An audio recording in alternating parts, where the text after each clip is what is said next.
Aku boleh deh di acting, aku bisa bersandiwara menjadi orang lain, tapi kalau di musik kayaknya waktunya aku menjadi diri sendiri deh.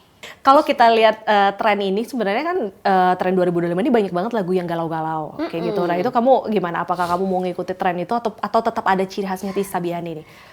Aku sih gimana ya Kak?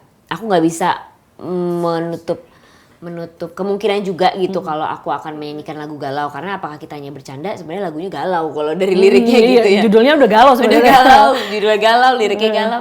Tapi aku akan selalu memberikan karakter tersendiri gitu dari setiap lagu yang aku nyanyikan gitu, karena aku yakin musik itu butuh karakter supaya orang tuh bisa melihat gitu siapa kita sebenarnya. Aku boleh deh di acting, aku bisa bersandiwara menjadi orang lain, tapi kalau di musik kayaknya waktunya aku menjadi diri sendiri deh gitu. Jadi aku mengeluarkan lirik galau tapi aransemennya mungkin tetap sesuai dengan gaya aku dan karakterku gitu. Berarti apakah ada ciri khas atau mungkin identitas dari Tisa Biani yang baru yang akan keluar di sini nih? Ada banget. Gitu. Ada itu banget. Belum boleh di-spill ya berarti? Atau bisa di-spill tipis-tipis nih? Mungkin gini kali ya, aku bisa rangkum. Aku kan suka banget sama lagu-lagu tuh yang bercerita. Bercerita, curhat, natural. Mewakili. Benar, aransemennya juga gak mau penuh. Ya pokoknya to the point aja gitu, sesuai dengan diri aku gitu. Kalau misalnya aku gak suka pasti langsung dibilangin. Nah itu. Albumnya hampir menggambarkan karakter aku di sisi yang itunya gitu. To the point. To the point, males ribet, males yang terlalu mewah, bingar gitu. Kalau di dalam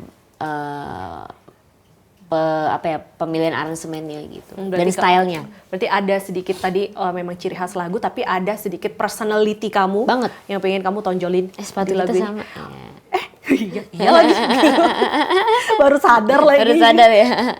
Oke, kalau untuk lagu sekarang berarti di music video, berarti music nanti video akan ada 4-4-nya dibikin music video. Sejauh ini baru Apakah Kitanya Bercanda sama Gelora Asmara. Nah Gelora Asmara nih harusnya nih pas udah tayang video podcast ini udah rilis juga nih. Kalau Apakah Kitanya Bercanda udah rilis. Gitu. Kalau untuk konsep music videonya sendiri, apa memang mau dibuat yang Gen Z banget atau ada tadi theatrical acting di dalam pembuatan itu? Kan galau nih biasanya. Oke.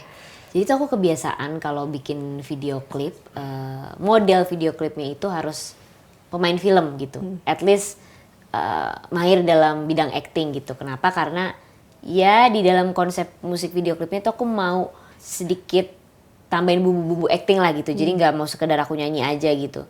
Ya udah, jadi yang ciri khas dari video klipku ya itu kayak pemain film, terus video klipnya juga kayak film gitu, jadi kayak lagi adegan atau semacam kayak gitu. Ada seperti dokumentari gitu, series enggak ya? Enggak, tapi mungkin kalau video klipnya banyak yang suka, setidaknya bisa dilanjutkan untuk jadi series. Continuity gitu. Aku bikinnya kayak gitu biasanya. Oke, nah di EP, mini album ini, kepo dong support dari kekasih gimana? Supportnya selalu support tanpa batas, alhamdulillah. Jadi dia selalu dukung apapun itu. Ada mungkin ngebantu dalam aransemen mungkin? Tungguin aja. Tungguin. Ada surprise yang bikin kalian happy insya Allah. Oke. Nah dari perilisan album baru ini gitu, sebenarnya message apa yang Tisa ingin sampaikan ke fans, setia kamu ataupun juga pendengar nanti? Apa ya message-nya? Mungkin biar semua orang jadi lebih mengenal diri aku gitu, apalagi khususnya di dunia tarik suara gitu, karena aku jujur suka banget sama nyanyi dari lama dan biasanya per tahun tuh aku cuma rilis satu single. Nah ini nih kalian yang nungguin karya aku di musik, aku keluarin langsung 4-4-nya buat kalian supaya kalian juga lebih mengenal, oh Tisa tuh gini ya gitu, Tisa sukanya musiknya ke arah ini ya. Dan semoga kalian semua yang punya relationship apapun ceritanya bisa relate sama lagu-lagu yang aku ceritakan di EP Apakah Kita. Oke, nah mau nanya tentang sedikit personal sebenarnya dari perjalanan kamu yang hampir belasan tahun di dunia ini, kan bisa dibilang kamu tuh dari artis cilik sampai dewasa ini kan stabil, konsisten, bahkan semakin menanjak tuh kemarin di film agak lain. Kalau ini POV aku gitu kan, tapi mungkin beda. Nah itu adakah value yang memang kamu pegang sampai akhirnya kamu tuh bisa bertahan dari satu generasi ke generasi lain? Hargai waktu.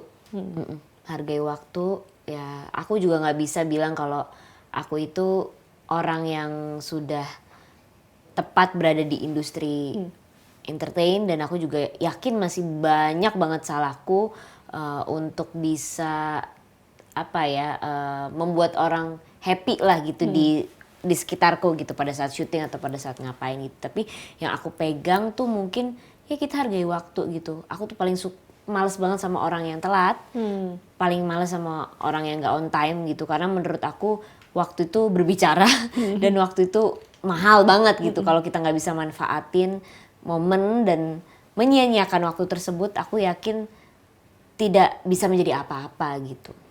Jadi tips sukses sebenarnya kalau hargai waktu itu nggak hanya menjadi aktris atau penyanyi sebenarnya kan, dalam orang kantoran juga harus bisa menghargai waktu gitu kan. Nah, apakah kamu setelah sekian panjang ini juga ada upgrade skill, mungkin ikut kelas acting atau ikuti kelas vokal supaya membentuk citra kamu yang lebih kuat lagi ke depannya? Oke.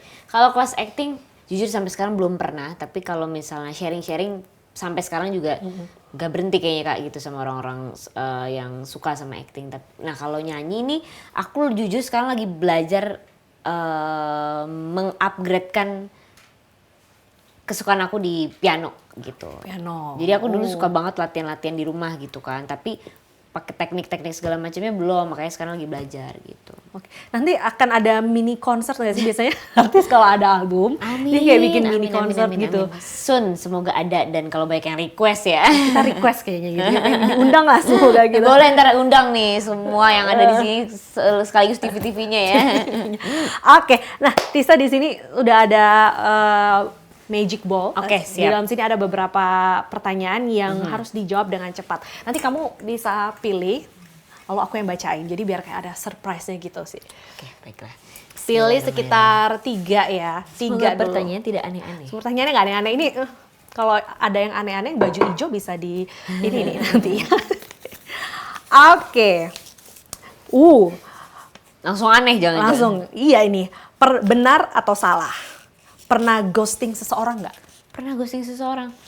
Maksudnya dibaperin terus hilang gitu? Iya, kamu ngebaperin berarti kan? Salah dong, salah, nggak pernah aku. Nggak pernah gitu. Karena aku tahu rasanya pasti sakit ditinggal pas lagi cinta-cintanya. Jadi jangan deh, mendingan dia gitu. Aku tidak mau semua itu berbalik kepada aku. Karena kemarin sempat ramai juga kan yang ghosting, baik itu iya. curhat-curhat di sosmed. Pernah ngetren juga kan isu ghosting gitu. Jangan deh. Parah, Daripada nanti karma. Oke. Satu Ini lagi. agak gede nih. Ini agak gede tuh biasanya pertanyaannya agak besar. Agak berat pertanyaannya biasanya. Wow, tuh, panjang ya. panjang. Pulang aja boleh nggak sih? Jawab cepat, nggak boleh mikir. Gitu. Kalau ada komentar yang menurut kamu nggak benar tapi keburu viral, biasanya kamu kasih klarifikasi atau cuekin aja?